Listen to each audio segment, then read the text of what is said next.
Good morning. How many of you read that excellent centering thought? You're not a drop in the ocean, you're the ocean in a drop. And we welcome you. Isn't that great? I love that thought. I love that sentiment. So I'm standing here welcoming you on Sunday morning, but on Tuesday evening, I was with about 8 other members of this congregation. We drove up to the airport in Portland, and we were waiting for a family that had come from the other side of the world, Afghanistan. It's very dangerous there for people, especially women, and so they have had to leave that country. And they're moving to Salem, Oregon, and they moved. And we were there at the airport to say, welcome, we're part of the Good Neighbor program for Afghan refugees, and I was just thinking of how hard it must be for them and how I'm glad that we were there. I learned that at other airports when the Afghan refugees were coming, they just got off the plane and there was nobody there to greet them. But we were there because we wanted them to know that they're moving to a community that cares about them. I'm really proud of our larger community for the way that we're welcoming refugees from around the world. The refugee resettlement program is a wonderful thing, and we're part of it. And I love this part. When you greet them, when you greet everybody in this culture, you put your hand on your heart. You shake their hand, but then you put your hand on your heart. So why don't you all stand up and just sort of look around and with your hand on your heart as you look and acknowledge each other in this community.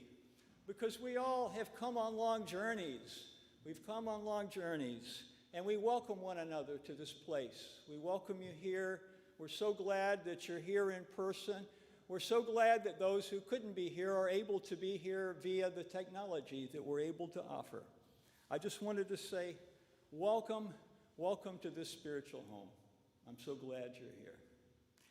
I'm used to stepping aside now and letting somebody else introduce the hymns, but we have some people who had to be out today in our music part, so we're going to start with a hymn, and it's a challenging hymn. So we're going to learn it first. It's number 311 in your hymnal, Let It Be a Dance, and I'm going to sing it while Lorraine plays it through one time. We're going to play it through one time because Avery and Ileana are going to dance for us once we get singing.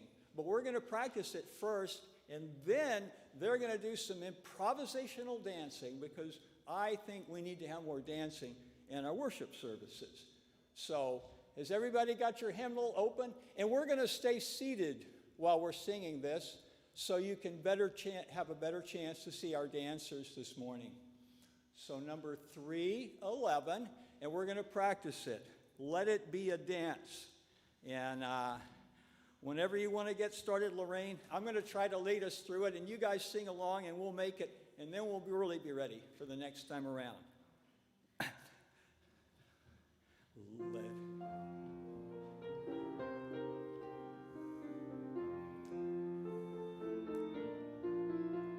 That's the intro.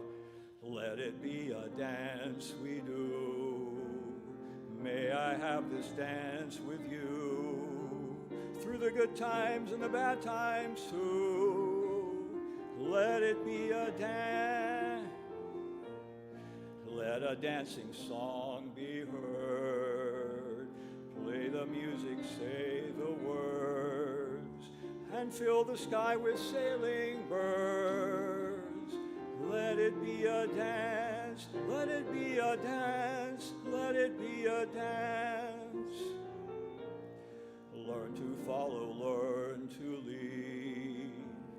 Feel the rhythm, feel the need. To reap the harvest, plant the seed. Let it be a dance. So you guys are experts now. We're ready to go. Are you ready?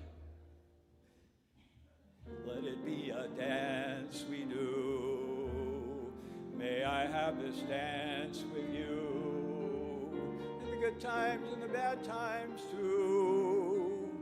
Let it be a dance. Let a dancing song be heard. Play the music, say sky with sailing birds. Let it be a dance, let it be a dance, let it be a dance.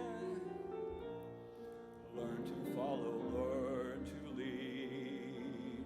Feel the rhythm, feel the need. To keep the harvest, plant the seed. Let it be a dance. Back to the beginning.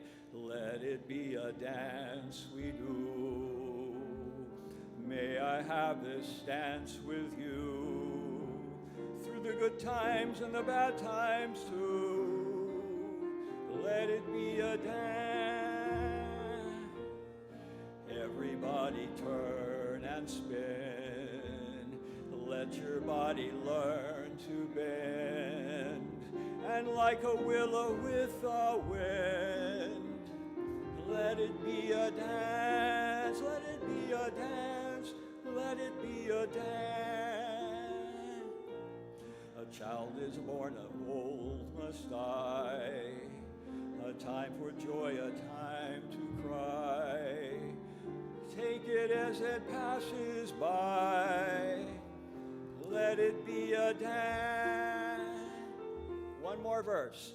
Let it be a dance we do. May I have this dance with you. Through the good times and the bad times too. Let it be a dance. Morning star comes out at night. Without the dark there is no light. If nothing's wrong, then nothing's right. Let it be a dance, let it be a dance, let it be a dance.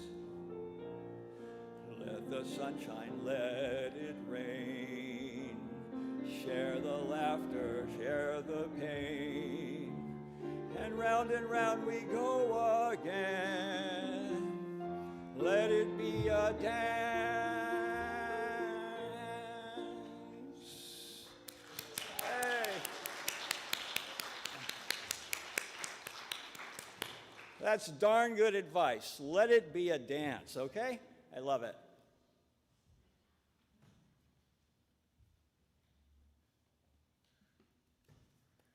I wish I could dance this next part, but instead I'm going to say it. With wisdom, let your mind full of love pervade 1/4 of the world, and so too the 2nd, 3rd, and 4th quarter. Fill the whole wide world with love. Above, beyond, around, pervade the world with love-filled thought, free from any ill will, love abounding sublime, beyond measure. Daigal Nakala. Let us think of this as we say our affirmation. Love is our doctrine. Compassion is our way. Here we seek to create a joyful home for free religious exploration. Build a community of caring fellowship, nurture the hope, and serve the needs of our world. Each week, Rick lights 3 chalices. The first is for us, members of the Unitarian Congregation of Salem. The second chalice we light is for our partner church, the Unitarian Church in Šibenfalva, Transylvania, Romania, where they are in search of their new minister. A call has been put out as of this month. And the third chalice we light for our children and youth in religious education and in the world at large. And now, here is my secret, a very simple secret. It is only with the heart that one can see rightly. What is essential is invisible to the eye. From The Little Prince by Antoine de Saint-Exupéry. Please join me in singing The Flame into Life.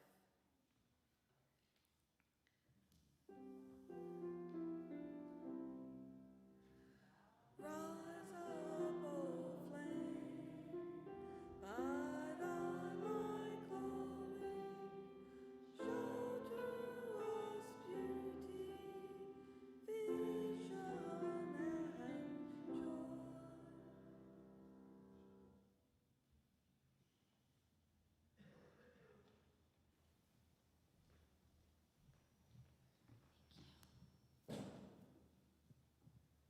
Good morning.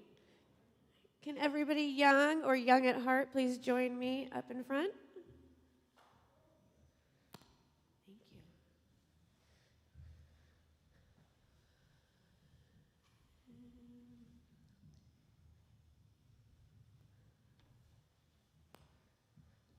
you. Okay. Lily, can you help me hold this, please? I'm going to tell you a little bit about our project we've been working on. As some of you know, we've been incorporating the Reggio Emilia approach to the RE program. And what that means is the kids get to decide what they want to learn about and how they want to learn about it.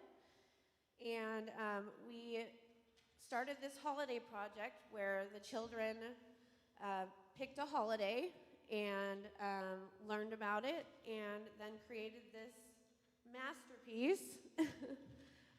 And so we're going to share it with you, and the kids are going to tell you what they made.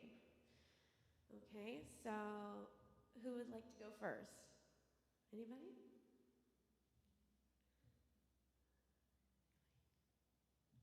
I'll start with Emily. My daughter made Valentine's Day right here. Big, pink, beautiful thing. And Joey, come here. Come show what you did. What? Okay, Lily. We did Christmas over here. Who did Christmas? Do you guys want to come up and show it? No, that's okay. It's all right. They did Christmas right here. They made some nice presents. And this is Christmas in Dutch right here. It might be a little hard to see. Sorry. But who did the Japanese Christmas? No? Okay. Well, the cool thing we learned about the Japanese Christmas is every year they go to KFC. And the kids were really excited that a holiday was all about KFC. And so they got to draw chicken here. And then, let's see, Hanukkah. No? Okay. So they drew Hanukkah right here in the menorah. And then Halloween. Who did Halloween? It's okay. I figured this might happen, so it's all right. So we did Diwali right here with the fireworks, and Halloween with the costumes, and there's a Frankenstein and a pumpkin, and it says Dad and Mom on there. So I think they drew their family.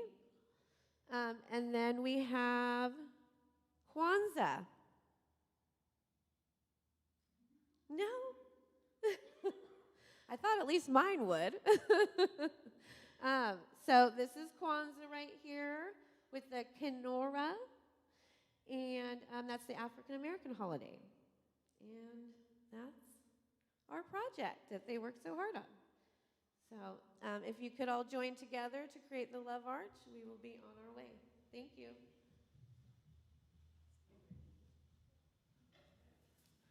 We're going to sing this.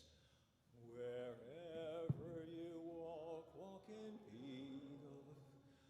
Wherever you walk, walk in peace. Wherever you walk, walk in beauty all around you. Our hearts go with you.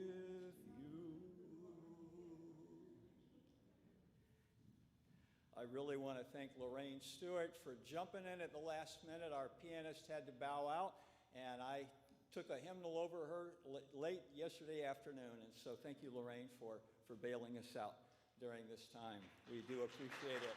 We love you. We love you. I'd like to invite you now to just take a breath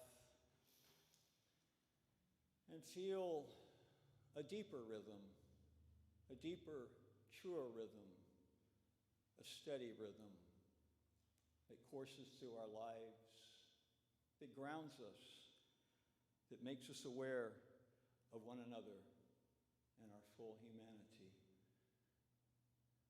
so let's just be in this place right now and be aware of all that is going on in our lives. I don't know what you're going through. You don't know what I'm going through. But we all go through challenging, difficult circumstances in our lives.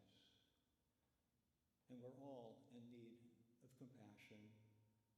Compassion from others, but also compassion for ourselves. Let us practice compassion. Let us feel this compassion that we have for one another as we struggle through this life. Let us feel the impulse to love one another and hug one another, to connect with one another. Let us practice compassion. And we will practice compassion and become more compassionate.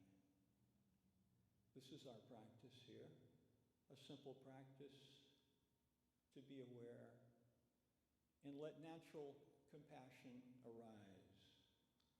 Natural compassion for ourselves and for other people. And as we walk down this path of life with awareness, our hearts also fill with gratitude. Maya Angelou said, "This is a wonderful day. I have not seen this one before." And we haven't seen this day before. This day can be filled with gratitude for all the wondrous blessings that surround us, the beauty of this world, and the beauty that we see within one another. And so our hearts fill with gratitude as we behold the wonder of our lives. And we walk this path of compassion and gratitude.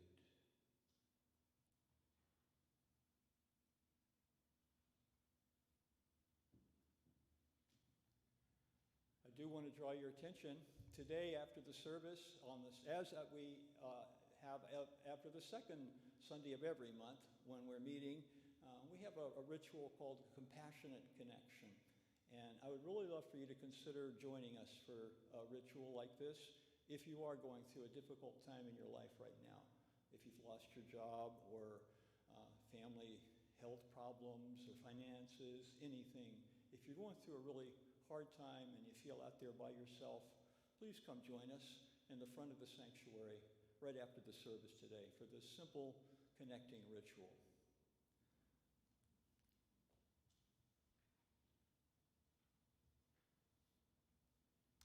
Thank you, Rick. I was all ready to say that, and now you've taken care of it for me. Okay. Great.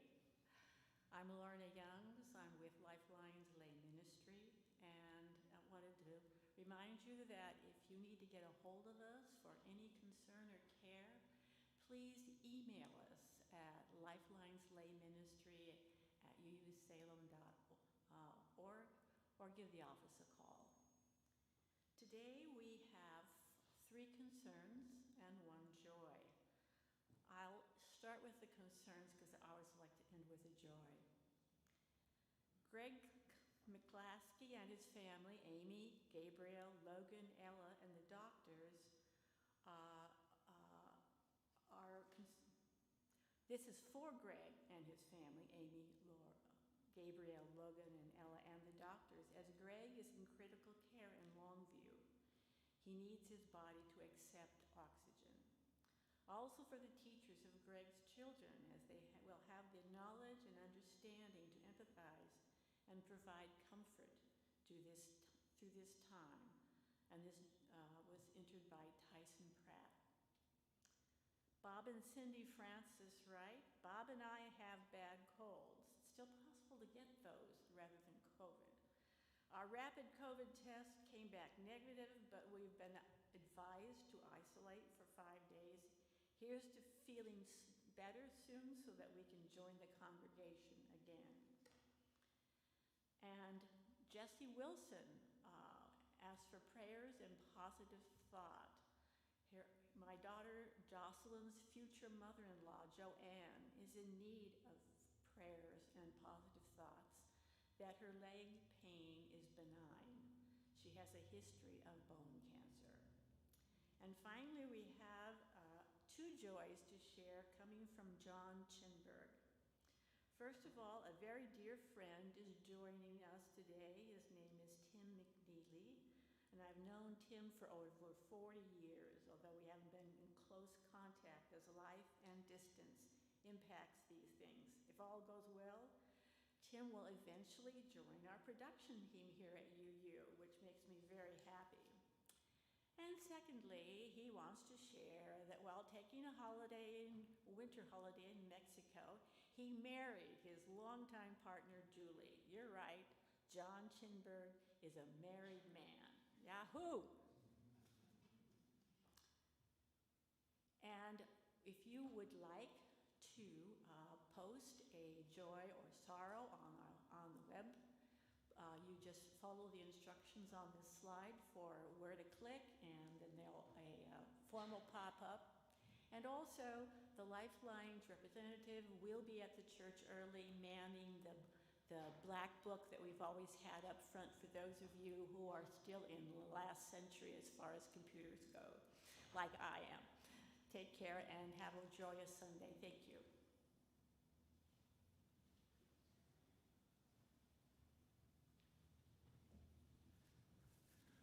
You can remain seated for our pastoral hymn, number 16. The words will be projected. You don't have to worry about your hymnal so much. 'Tis a gift to be simple.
Sharon Salzberg, Buddhist meditation author and teacher, recalled a story in Jack Kornfield's book, The Wise Heart.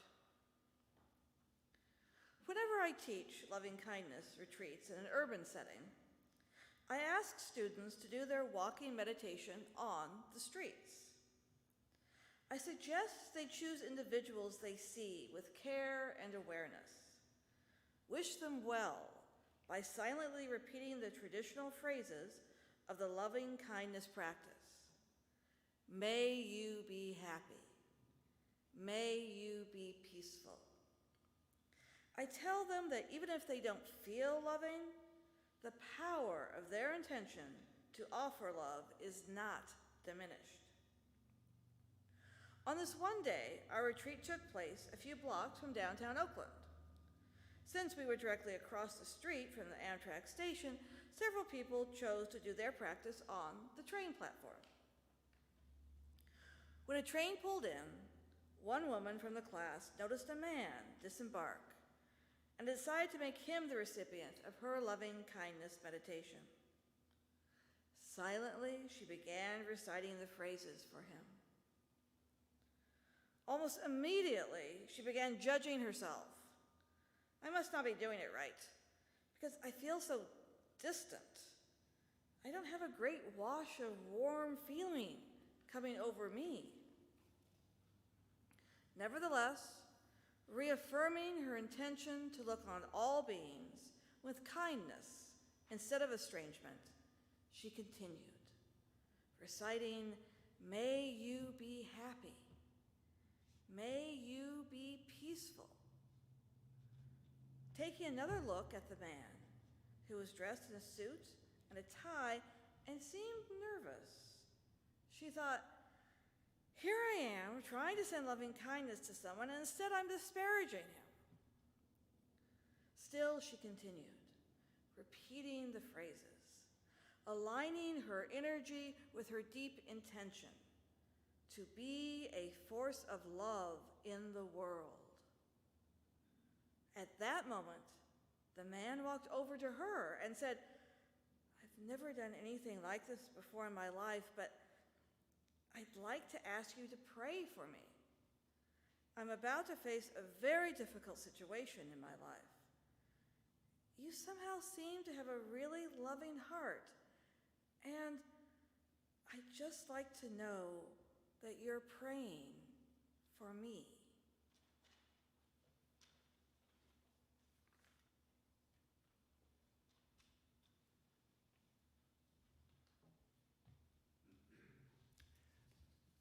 Thank you, Sarah.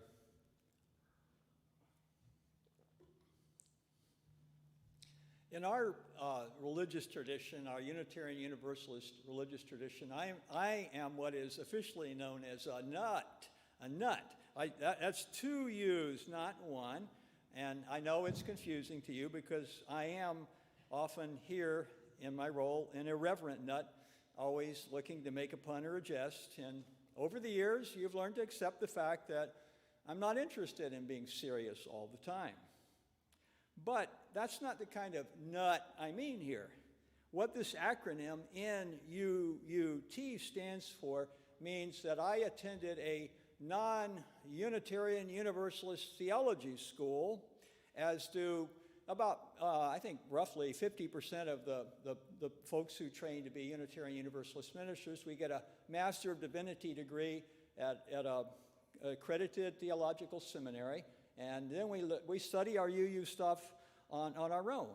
I went to Emory University's Candler School of Theology. I was always in close contact with the Department of Ministry to make sure that I was staying on track and learning about the history of our dual Unitarian and Universalist movements. Now, I was in a big theology school. There were hundreds of students from over 30 denominations, and I was almost always the only Unitarian Universalist in the student body. And it was okay. I got a great education. I learned a lot of good things, but it was kind of lonely sometimes. And there were no courses offered in Unitarian Universalist history or theology. So I was going to attend a summer institute at Meadville Lombard Theology School in Chicago, a UU theology school, to make up for this. And then it got canceled. And so there was a big stack of books I was supposed to read, and I read them, and by myself. And some of them were kind of boring, but I got through them all. And so I thought I was just going to have to study the history of our Unitarian Universalist movement pretty much on my own. Well, there are other ways of learning beyond the classroom and the book. And in truth, most theology schools, it's kind of a scandal, I think, but most theology schools have faculty who actually have little or no experience in congregational ministry, which is really where you learn the most. But unbeknownst to me, there was a small church up in North Georgia that would warmly welcome me into the Universalist tradition, and I didn't know anything about it, so what a great, better than read a book, go to a Unitarian Universalist church. Before there was a merger in 1961, we have a long name, don't we? Unitarian Universalist, but the Unitarians and the Universalists were originally two separate religious movements, each with their own quite distinct histories and theologies, theological personalities. So there was a friend of a friend who had spoken at this small church, and he told them that there was actually a Unitarian Universalist theology student at Emory University. So they tracked me down, and they invited me to preach at Rockwell Universalist Church in Winder, Georgia. How many of you have been there? No, I'm not. You haven't been there. I know you haven't been there. But I have. It was really a wonderful place. I did go up and I spoke to them, and the less said about the quality of those sermons, before I had any preaching experience, the less said about that, the better. But up until then, you know, I had thought of North Georgia as a conservative, evangelical, Bible Belt region. And I wondered, how the heck did this small Universalist church with its radical theology come into being back in 1847? That's when that church was founded. The radical theology of which I speak was the Universalist claim that there is no eternal hell. Everybody gets saved. The Universalists disagreed amongst themselves as to whether or not there was a temporary hell for those who needed to burn off some bad karma, or if everyone went straight to heaven. They actually had a big fight over that. Isn't that silly? The Universalists fought amongst themselves over that doctrinal thing. Nevertheless, they all believe that eventually everybody ends up in heaven. There is nothing to indicate in the Bible. They studied the Bible actually very, very thoroughly, and they were able to pull out all those passages that talked about eternal damnation and contextualize it and show there's really no biblical doctrine of eternal damnation. There isn't. They looked for it. And so this was a good thing, but it wasn't an easy thing for them.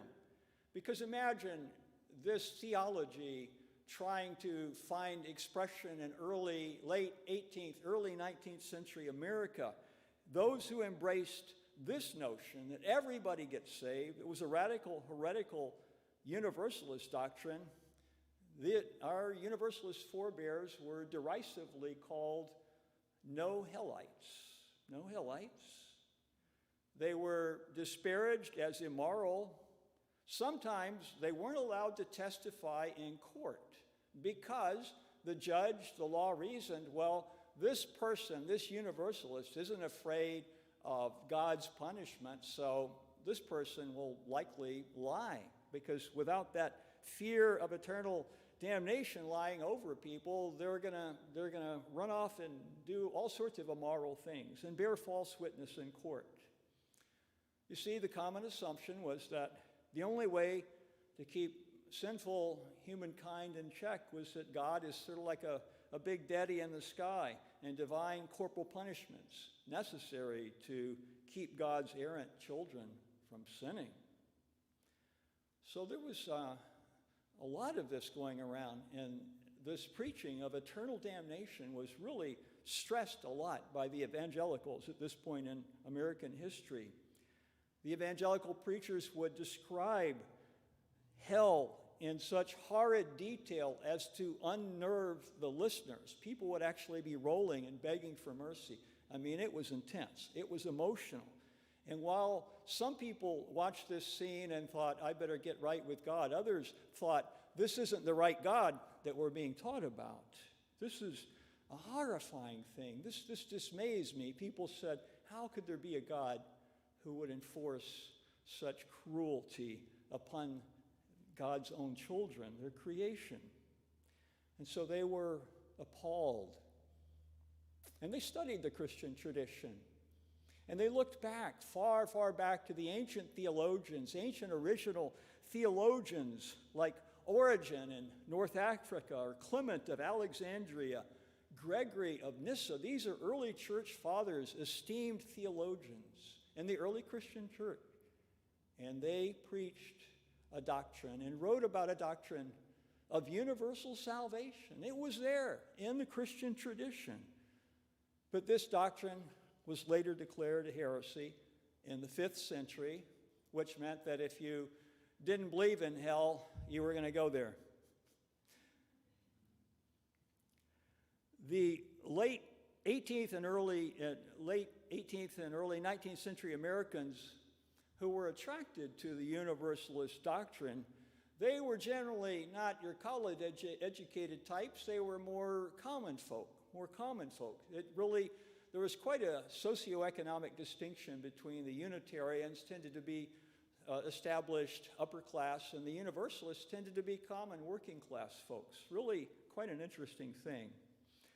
But they were common folk with common sense, like the ones who came to hear a horseback riding Universalist preacher who landed in Winder, Georgia, and he delivered a sermon, and he may have come back a few times, but I don't know. It was the congregation, not the preacher.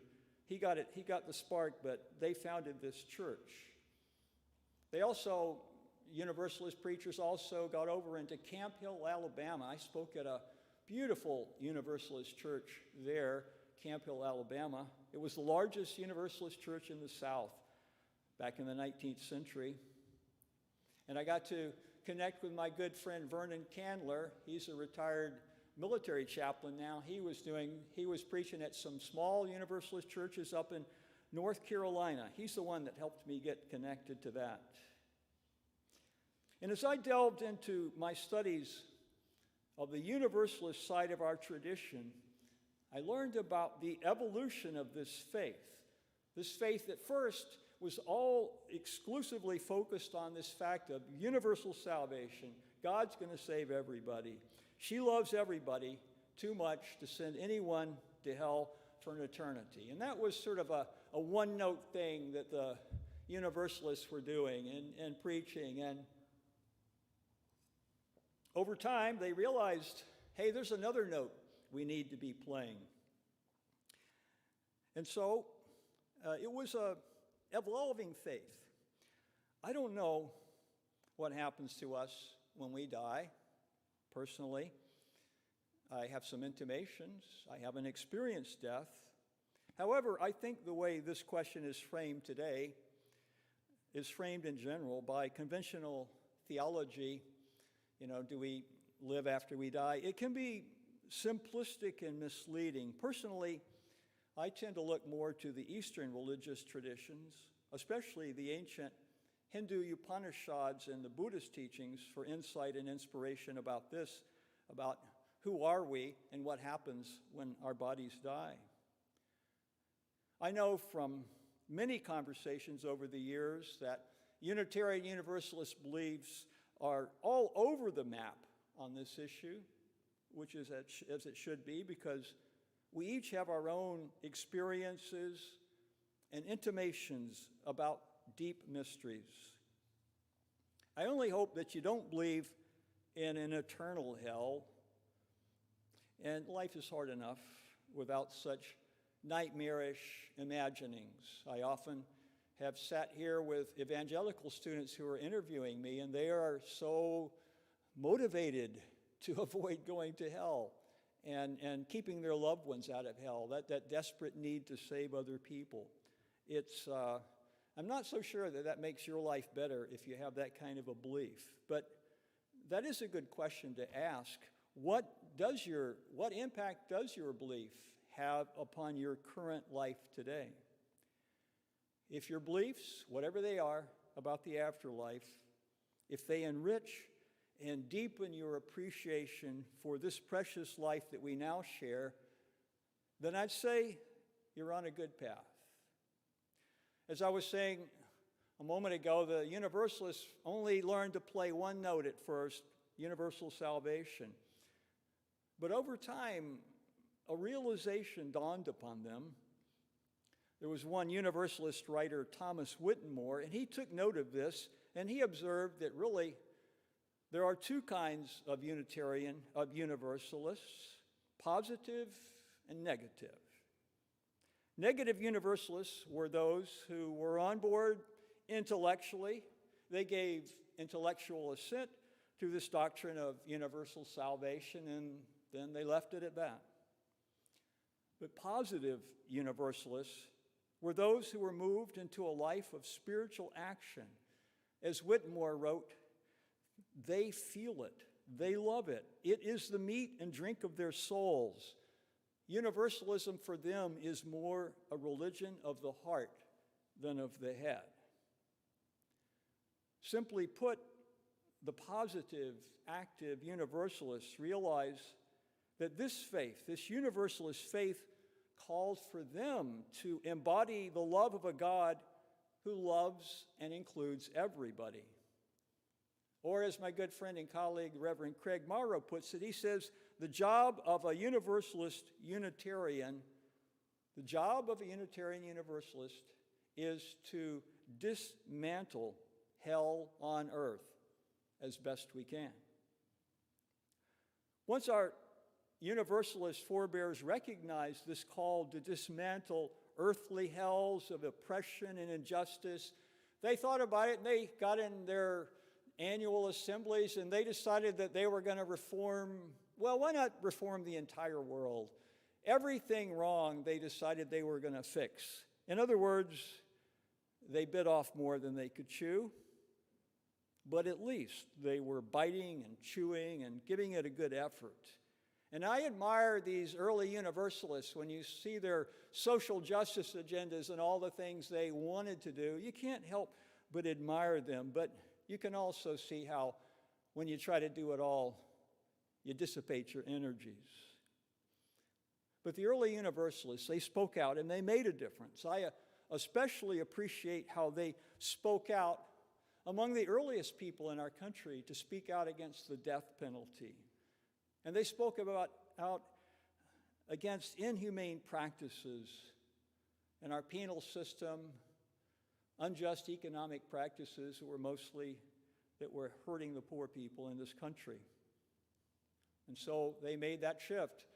Being a Universalist, if you're going to be a positive Universalist, it means getting out there and dismantling some hell however you can.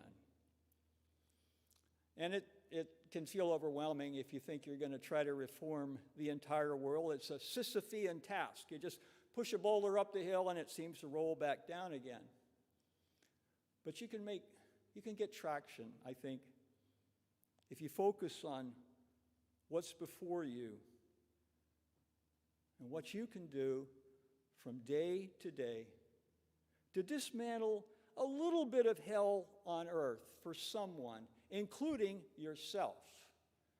When I meditate in the morning, I'm dismantling some hells I've created in my mind. And then I go out into the world and I try to pay attention and see if I can help dismantle some other hell.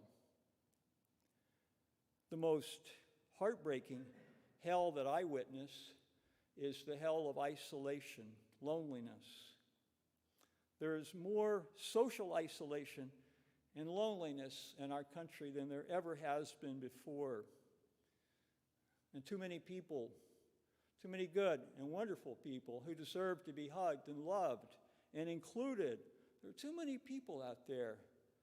They're by themselves. They're by themselves. And it bothers me because I hate to see somebody out there by themselves. That's what really wakens my Universalist, when I see lonely people out there. It's so sad. But we're here, this place, and we serve as weavers on the loom of life. We create new connections where before there was no connection. And I finally realized this is what those good Universalists at Rockwell Universalist Church in Winder, Georgia, that's what they were doing for me, weaving me into the story, helping me get connected. I had imagined that I was preaching to them. The sermons were really bad. Take my word for it. They were really bad. And I find it hard to imagine that they got any spiritual enrichment from those sermons, those good Georgia Universalists, but rather they were creating an opportunity for a young man fearful of public speaking, lacking in confidence, to feel the love and support of a community. And they were gluttons for punishment. They kept inviting me back to preach, if you could call it that. I loved coming in the fall. They had an annual homecoming in the fall, and they would bring in all the canned stuff and the produce and the dried stuff. That's how they used to pay their minister back in the early days. And the first Sunday, I would come home with all this great food from those good Universalists. They fed me in so many good ways. Not only that, they figured out I could probably use some help getting through school, so they dipped into their endowment. They were living on that a lot, and they helped me pay my tuition, the theology school. Meanwhile, the larger, urbane, sophisticated UU congregation in Atlanta, where I was a member, gave me little support or encouragement. It was just too big of an organization. They hardly noticed me. But the Universalists, they did. So maybe that's why I sometimes say I feel more like a Universalist Unitarian than a Unitarian Universalist. I think that's true. I think it's because I find that Universalism is really a very simple, direct religion of the heart.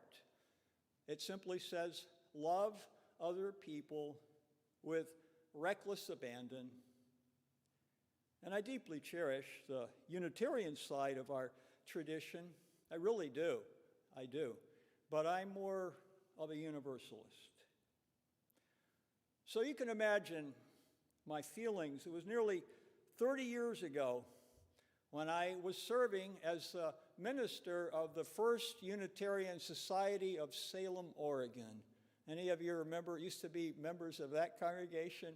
I remember Lorraine Stewart, she joined the first, and Gil Nicholson Nelson back there, they joined, and some of you others joined the First Unitarian Society of Salem, Oregon. That's what we used to be called, FUSO. I never liked that acronym. But I was on one of my very earliest pastoral visits, and I went to see David Dunaway. David Dunaway, what a great guy he was. David served as Oregon's first state archivist, and he was the grandson of Abigail Scott Dunaway. I was trying to find the biography I have of her in my library so I could show it to you, but I couldn't find it. But she's a remarkable woman. You should read about Abigail Scott Dunaway. Wow, what a firebrand, what a wonderful lady she was. And so there I was visiting with David. He was slowly dying from a terminal illness, and yet he didn't let it get him down. We spent most of our time talking and laughing, and I could hear that's the same thing with other people. He just liked to laugh a lot, and I respected that. David had a deep knowledge of our Unitarian Universalist history, and he knew all about the merger of the separate Unitarian and Universalist movements back in 1961. And that afternoon on my first visit, he told me that the name of our congregation needed to be changed so as to reflect the reality of that merger, and that we should include Universalist in our name. And I felt great to hear him say that, but also I was a little bit concerned. First of all, I was new. I was not going to come up here and tell people we're changing the name. I was the wrong person to push that change through. And so I didn't. But it happened anyway. I still marvel at the skill of the name change committee. There was a name change committee, and they said, we're going to have a meeting after a Sunday service, and we're going to just vote to change our name. And I won't go into the detail of how skillfully they did it, but after an hour, we were the Unitarian Universalist Congregation of Salem, Oregon. We voted. It was 50-50 split between Unitarian Universalist Church of Salem and congregation. And somebody said, we want to use the word congregation instead of church because there are people from traditions where that word church might make them feel a little left out. And so instantly, everybody agreed that congregation was the best name, and that's how we became the Unitarian Universalist Congregation of Salem, Oregon. Whereas up in Portland, there's still the First Unitarian Church of Portland. Somebody needs to talk to them about that.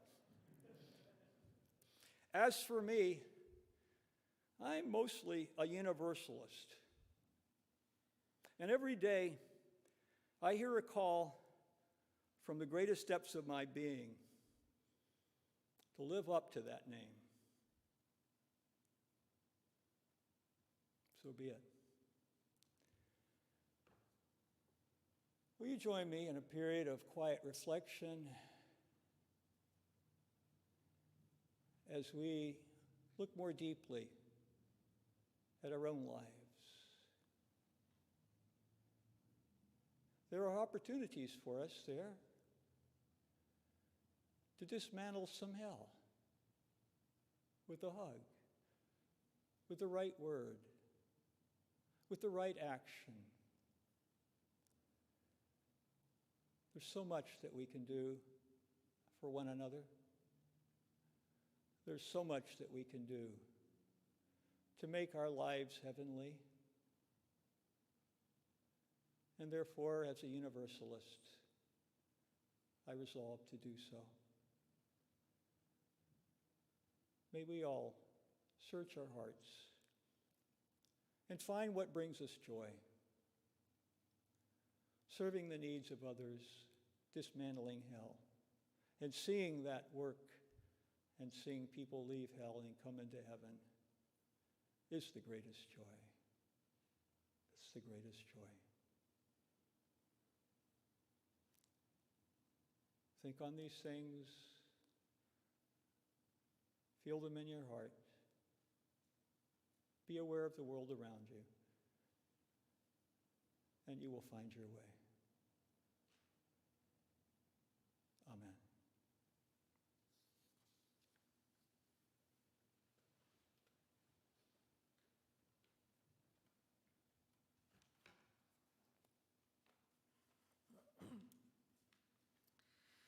It is not your outward appearance that you should beautify, but your soul, adorning it with good works.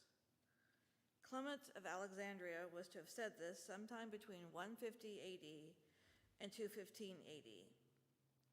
One way that we, the congregation, continues to do good works is through the support you give to Family Promise, the January Share the Plate recipient. Please support them, in addition to the Marion Polk Food Share and our congregation, through your pledges, volunteer work, and kindness.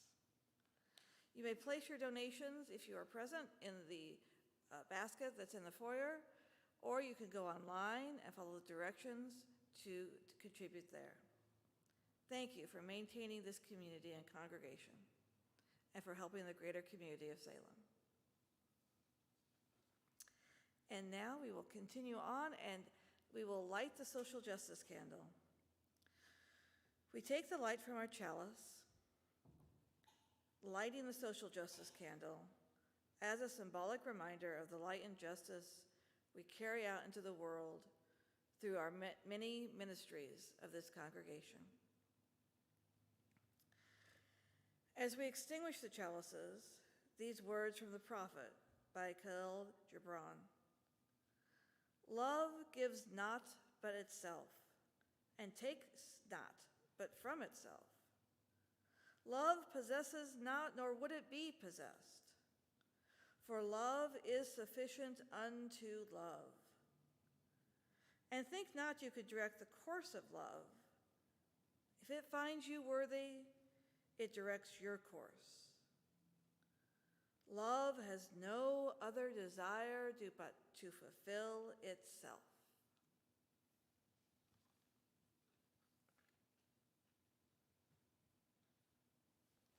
Thank you, Sarah, for all the good work you did to help set this service up.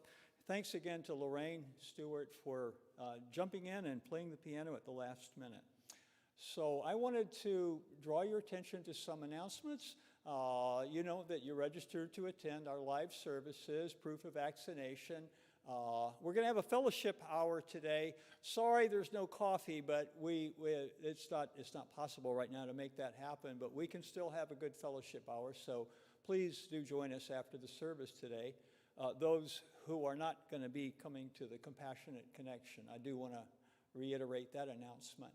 I was talking to Deborah Emeny, before the service, she and Roberta are back there to get volunteers to sign up for the Family Promise Program. We've been supporting this program since we entered this building. It used to be called Salem Interfaith Hospitality Network. Some of you signed up last week, and we thank you for that. But we do need more people. And so Deborah and Roberta, if you just stand up just so people know you're here and know to check, to come by and sign up. They're coordinating this. It's a lot of work to coordinate it. And you're going to make their lives easier by signing up as a volunteer. And I thank you in advance for doing that. Next Sunday, I'm going to be speaking about Dr. Martin Luther King Jr.'s speech to Unitarian Universalists back in 1966. So please join us for that. Any other announcements to flash up? We are doing an online auction, and our largest and most important fundraising event of the year. Did you hear that? It's important. We really do want to make sure that you have the opportunity to offer something and also bid on something. So pay attention to the announcement there to see how you can be involved in the auction. And also, you see a notice of Julianne Jackson concert. It's been canceled, so we'll put that one off for later on. There's other news of the community. I have already emphasized helping with the homeless families and the Family Promise Program. There's a parent night, and you can read about the parent night and supporting end-of-life choices and other announcements in our newsletter and on our website. So I won't go into great detail there. I hopefully have given you enough information to participate in the life of this congregation. And our closing hymn today, I Brought My Spirit to the Sea, number 4.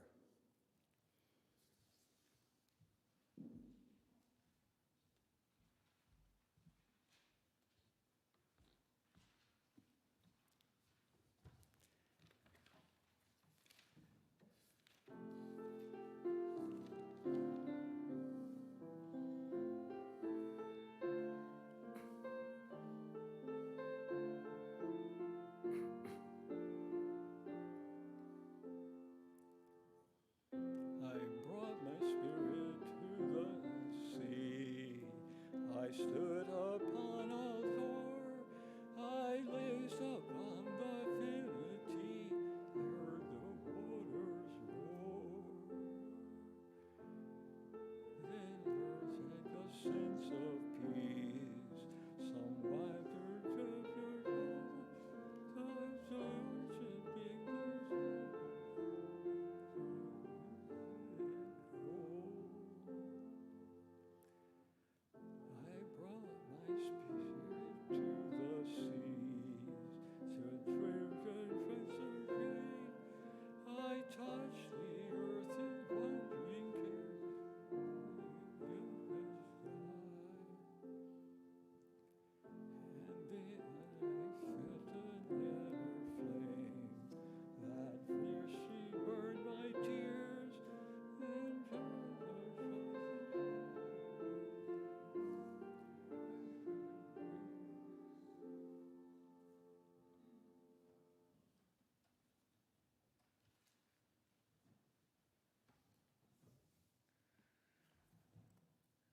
One last thought from Jonathan Livingston Seagull. You don't love hatred and evil, of course. You have to practice and see the real goal, the good in every one of them, and to help them see it in themselves. May we do the same as we say our closing words together. May faith in the Spirit of life, hope for the community of earth, and love for the sacred in one another be ours now and in all the days to come.